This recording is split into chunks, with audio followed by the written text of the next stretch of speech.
Hey kids, what do you think? Should we go over to Dad's? Yeah? Should we go to Dad's? Let's go. Come on. Should we take the coal roller?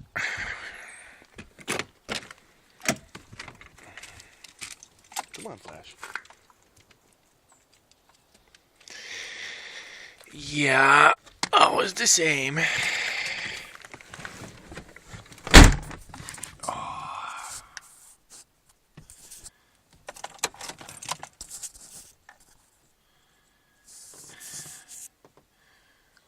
Still gotta get this dash back together.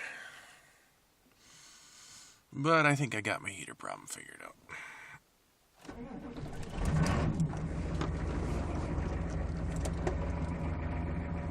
There's not too many 3/4 ton diesel Suburbans around. I've got 2 of them.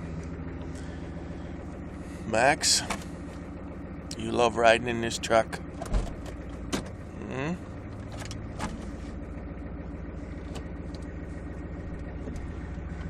Just got the tranny redone, but still haven't figured out the shifts. Not terribly impressed with the guy who did it either.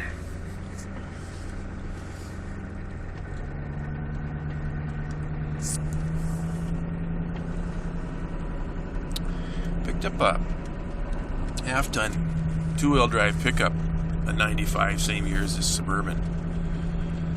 And it's got a nice 2-piece bench seat in it that I think I'm going to put in this Suburban. I really do not like this center console thing. I don't use it for anything.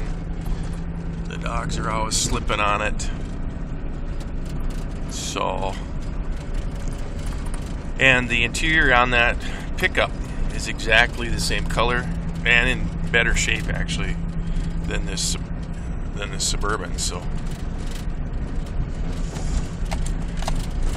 I got some PB Blaster on the bolts, and hopefully they'll all turn out in good order. There's the beehives. They just got put in right in time for the apple blossoms. There's the old electric wheel wagon chassis that I'm repairing, welding a hub up on it. I rolled a rim off of a hub and broke a couple of the ears off the hub, so I ordered up some nickel rod and went to work and cold welded that up, and it seems like it's going to be fine.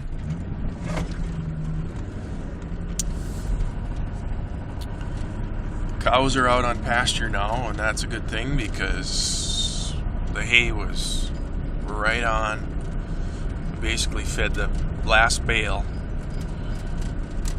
on the day that I was probably comfortable not worrying about them having hay. Although I opened up the bale yard and they can come on in and pick through all the tailings off the bales that I moved, because they just like a little roughage along with, fresh green grass.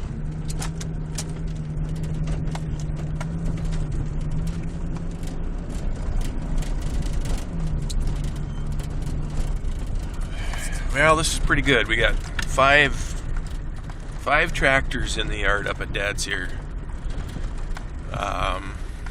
2 of them are running. One of them is a brand new M we picked up yesterday. So, probably, there it is right there. It runs pretty good. It's got a little gallop in the idle, but I don't know. That carb looks pretty crusty. All right. Come on, Flash. Atta girl. So here's a quick walk around.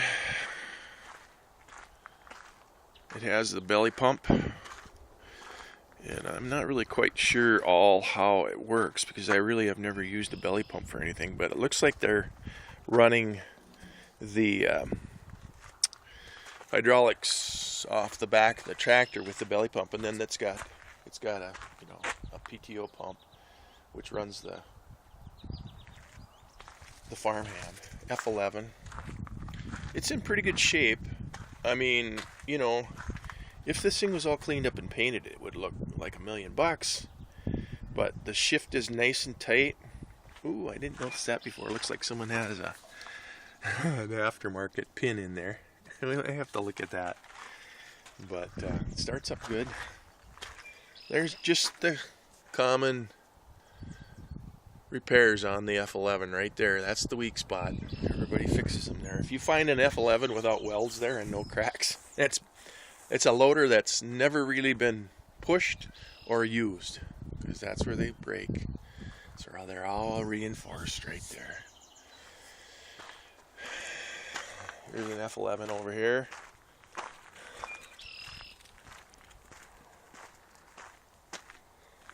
And you can see the reinforcement on this thing, and this is one tired loader. This is really tired. I think I'm going to retire it. I just keep patching it. It works great, but it's so sloppy, and lifting bales just rough. And this is pretty much the way we got it. So the 560, it runs good. Same old deal. Head gaskets on these D282s. And I posted a quick video on sleeves on this the other day. 2 cracked sleeves that I can see, so we're going to go ahead and throw some new sleeves and pistons rings in. I'll have someone check the head over, maybe touch up the valves. This has been a good tractor, but we mostly just use it for pulling now, just pulling loads of hay. And we haven't plowed for many years, but this would be the plow tractor. It's a good tractor. I guess the 660s, they're looking for them for pull tractors. They like them for pulling competitions. And this, of course, is the Hag.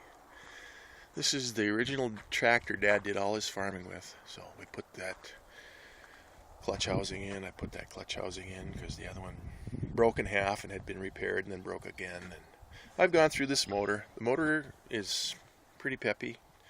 And then while I had it apart, I figured I'd go into the rear end and redo the gears. Here are the gears that came out of it. That would be 4 and 5. So you're looking at the worn out gears to the 4 side. And then of course, there's where it clips in for 5th gear. And there's some wear there too. And then I suppose this was probably 3rd gear. So there was definitely some gear grinding there. And I'm partly to blame.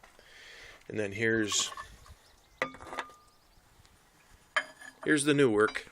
And these are used gears that, we had put away from other tractors. So a combination of bottom and top. I've pretty much replaced bottom and top. So get that back together. I just got the bottom seal so I could get the counter shaft all put back together. So it's just getting the seals back in on, and those go in through the clutch housing. Maybe I'll give you a shot up in here. I don't know, did I change something though? Oh, I hate this. Oh, other way. Okay. I don't know if you'll be able to see. I'll put it up in there so the bottom, of course, is the counter shaft. And the top would be the input, which would originate off the pressure plate. So, and of course, this has got an F11 too. And this has got a lot of repairs.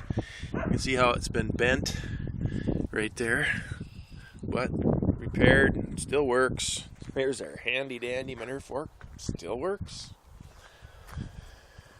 Of course, I didn't remember to cover up the compressor and the welder last night, but hey, I never promised I was going to be perfect. Well, there's a bit of a walk around. I don't know if this will get posted or not, but you know what? That's how we roll around here. We seem to survive. So, it's Sunday. I'm going to go see Pops. And I'm going to head off to our little home church. Talk to you later. Bye.